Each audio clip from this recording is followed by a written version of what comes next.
サマーズさん、本当にすべての身元記録を削除しますか？削除されれば、が存在したことがないようになり、誰も見つけることができません。アデルは一瞬ためらった後、断固としてうなずいた。はい、それが私の望みです。誰にも見つけられないようにしたい。電話の向こう側に少し驚きの色が見えたが、すぐに応答が返ってきた。承知いたしました、サマーズさん。手続きには約2週間かかります。どうか辛抱してお待ちください。電話を切った後、アデルは携帯を置き、2週間後に出発するフロリンへの航空券を予約した。その時、テレビではスターリングコーポレーションの記者会見が再放送されていた。1週間前、スターリングコーポレーションの CEO エリアス・スターリングは、世界で最も精巧なダイヤモンド宝石で制作されたジュタからの傑作を発表した。彼はこの作品を妻の名前であるアデルと名付け、全世界に対して妻への不動の愛を大胆に宣言した。作品が発表されるや否や、瞬く間に話題を席巻し、すべてのプラットフォームのトレンドトピックを占領した。関心は衰えるどころか、ネット上は2人のフェアリーテールのような恋に関する議論で湧き返っていた。記者会見の後、放送は通行人をインタビューするリポーターの映像に切り替わった。失礼ですが、スターリング氏とスターリング夫人の伝説的な恋の物語を知っていますか？花柄のドレスを着た女性は羨望に満ちた顔で熱心に答えた。誰が知らないでしょう？最近、スターリング氏はスターリング夫人だけのために回顧録まで出版したわ。中には彼女がチェリーが好きだったので、別荘の周りにチェリーの木を一軒全部植えたって書いてあるわ。夫に彼を見習えと言ったら、あんな男は100万人に1人だよ。俺にはかなわないって言うんですよ。本当に嫉妬で狂いそう。リポーターはさらに多くの人々をインタビューした。若い大学生は胸に手を合わせ、夢いっぱいの表情でマイクの前に立った。彼らの恋の物語はロマンス小説が現実になったよ。スターリング氏は究極のラバーです。4年前、スターリング夫人が腎不全になり、緊急で移植手術が必要でした。スターリング氏が適合ドナーだと判明したとき、彼は誰の反対も無視して、その日のうちに手術台に上がって彼女を救いました。彼は彼女は俺の命だ。彼女が生きられなければ、俺も生きられないと言ったわ。どうしてこんな完璧な男が存在するんでしょう？リポーターは無数の人々をインタビューしたが、一人一人がエリアスとアデルの恋に敬服を表した。画面でニュースが繰り返し放送されるが、アデルはただ自重的に唇を曲げた。彼女の顔はいつも人々の注目を集め、幼い頃から崇拝者に囲まれていた。だが、離婚した父母の下で育ったアデルは、恋に対して何の幻想も抱いていなかった。彼女は毎回同じ言葉で告白を拒否した。申し訳ないが、デートに興味がなく、恋愛なんてさらに関心がない。それはエリアスに出会うまでだった。他の誰とも違い、彼は3年間ひたすら彼女を追い求めた。何度拒否されても、その決意はますます固まるばかりだった。一度は彼女が気に入ったネックレスを獲得するために、命がけのストリートレースに参加し、一命を落としかけたことがある。その瞬間、彼はついに彼女の心の壁を打ち破った。交際後も彼の愛は衰えることがなかった。むしろ自分のできる限りのすべてを彼女に捧げ、徐々に彼女の防衛心を溶かしていった。プロポーズの時さえ一度で終わらなかった。52回もプロポーズした後、彼女はついに勇気を出して結婚することを同意した。最後のプロポーズの日、アデルは指にはめられた指輪を見つめ、目に涙を浮かべてエリアスに言った。エリアス、私は一生懸命あなたの妻になります。生と死、富と貧困にかかわらず、決してあなたを捨てません。だが、一つ約束があります。私は決して嘘を許さないことです。もしあなたが私を欺くなら、私は永遠にあなたの世界から消えてしまいます。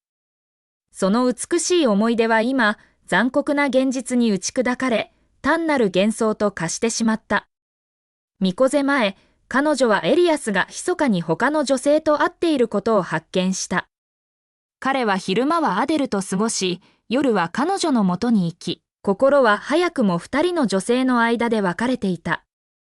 激しく愛する者は早く燃え尽きるという言葉の痛ましい真実だった。アデルは苦しそうに笑い、テレビを消し、長い間前から準備していた離婚届を印刷した。ペンを取り上げ、一筆一筆、慎重に名前を署名した。運命のように、過去の彼女の言葉が実現した。彼女は約束を守り、永遠に彼の世界から消えるのだ。署名が終わると、アデルは離婚届をエレガントなギフトボックスに入れ、丁寧に包んだ。1時間後、エリアスがドアを開けて入ってきた。シューズを脱ぐ暇もなく、彼は彼女に向かって駆け寄り、抱きしめてそっと謝罪した。申し訳ない、アディ。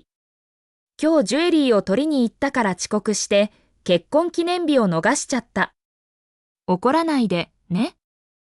彼はアデルネックレスが入ったボックスを取り出し、彼女をなだめようとした。黒いシャツの襟元は少し開いており、上のボタンが止められていなかった。彼がかがんだとき、襟元の下に見える淡いキスの跡とひっかき傷が、アデルの心に鋭く刺さった。彼は本当にジュエリーを取りに行ったのか、それともイブリンローと夜を過ごしたのか？おそらく、彼女のベッドからそのまま来たのだろう。アデルの動揺に気づかないエリアスは、愛おしそうにネックレスを彼女につけた。宝石の輝きが彼女の繊細な容姿を引き立て、美しさをさらに増幅させていた。アディ、とても美しい彼は心から称えるように言い、目には敬服が満ちていた。だがアデルの表情には嬉しさの一つもなかった。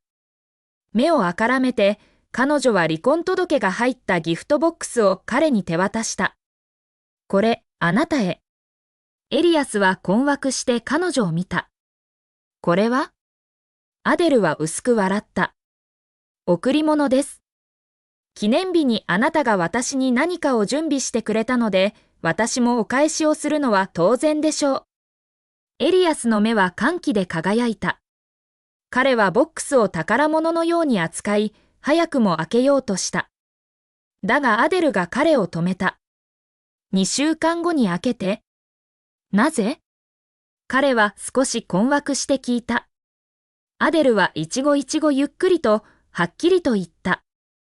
なぜなら、2週間後に開ければ、この贈り物はさらに意味が深まるからです。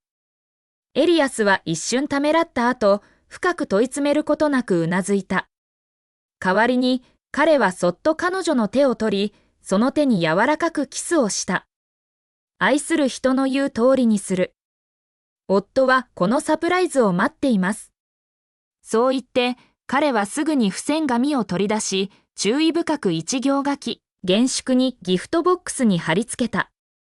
2週間後に開ける。アデルは静かに彼を見つめ、思いが重かった。エリアス、本当にその時、これをサプライズだと感じてくれることを願うわ。第2話。朝が来ると、エリアスはいつものようにキスでアデルを迎えた。アディ、昨日結婚記念日を逃しちゃった。今日、償ってあげるよ、ね。遊園地に行こう。以前、行きたいって言ってたよな。アデルには興味がなく、拒否しようとしたが、エリアスは彼女の返事を待たずにすでに全てを準備していた。彼女のための服装まで取り出しておいた。遊園地では、彼は彼女の一挙一動に細心の注意を払った。彼女が唇を噛むとすぐに、水筒を口元に持ってきた。ぬいぐるみを1秒以上見つめると、即座に購入した。メリーゴーランド、バンパーカー、観覧車エリアスはどんなに子供っぽいアクティビティでも気にしなかった。彼女が楽しむ限り、彼は嬉しく参加した。終始、彼は彼女の手をしっかり握り、ほとんど離さなかった。彼女が手を引き抜こうとしても、むしろさらに強く握りしめ、まるで彼女を失うことを恐れているかのようだった。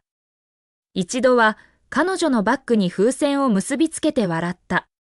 これでアディは決して迷子にならないよ。